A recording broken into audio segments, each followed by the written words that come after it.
A man lied to my mom about his past. Us kids ended up being raised by a murderer for 13 years. My mom was a single mother of 3 in the early 2000s and eventually started going on dates when I was about 6. I remember the first time I met him, he made me feel uncomfortable, but my mom shrugged it off because I was a shy kid. She had done her due diligence and Googled his name, coming across a court case, Him versus State. It listed him as a convicted felon of murder from back in the early 80s. I don't know how, but he convinced her that it was a mistake. I guess because he had a very generic name, she believed him. We were raised by him, called him Dad, even at one point asking him to adopt us. The adoption never happened, thank God. He was a good dad to us, at first. Things started to get weird when I turned 12. Suddenly, I wasn't allowed to have sleepovers, wasn't allowed to choose my own haircuts, wasn't allowed to watch TV. It escalated to padlocks on the fridge and pantry, having to ask permission to drink water, and never being allowed in the kitchen past 8 p.m. He was a master manipulator, so at the time we all thought it sucked, but was normal punishment, despite us not having done anything to deserve it.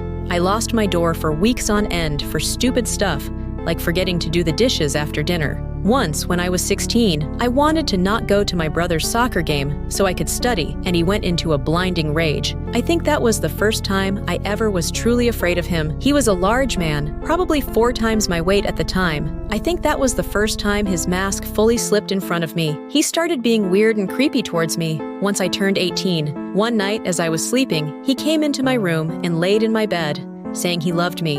I was so tired, I didn't even have time to think of how creepy it was until much later. I pushed him out of my room and went back to bed. The next day, while me and my family were gone, he'd stayed behind. He trashed my sister's room for no reason. She was only about 11 at the time and was very upset. He gave her the middle finger, and my mom finally lost it, telling him to pack up his stuff. He brandished a gun, waving it in my face before taking off in his car. We called the cops, and after nearly getting shot, he was arrested. We found out he was a murderer when his bond was set at $250,000. He tried to lie to my mom again, but it didn't work this time. I looked up the case, and it was way worse than just a murder. He'd beaten someone to death with a metal pipe late at night in a highly populated park.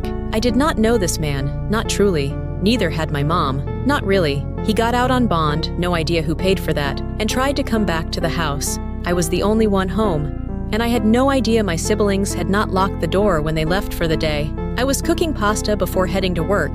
When I heard the front door open, I peered my head to the front door, and my blood ran cold as I saw him standing there. He said something to me, but I don't remember what it was. I ran to the bathroom and locked the door, not even bothering to turn off the stove. I pressed up against the bathroom door and called my mom as he banged on the door, asking me why I didn't love him. I was so afraid I nearly sent myself into an atheisma attack. My mom had a family friend come by and pick me up. When they entered the house, he wasn't there anymore. That was the last time I saw him, back in 2017. He'd helped raise me and my siblings for 13 years.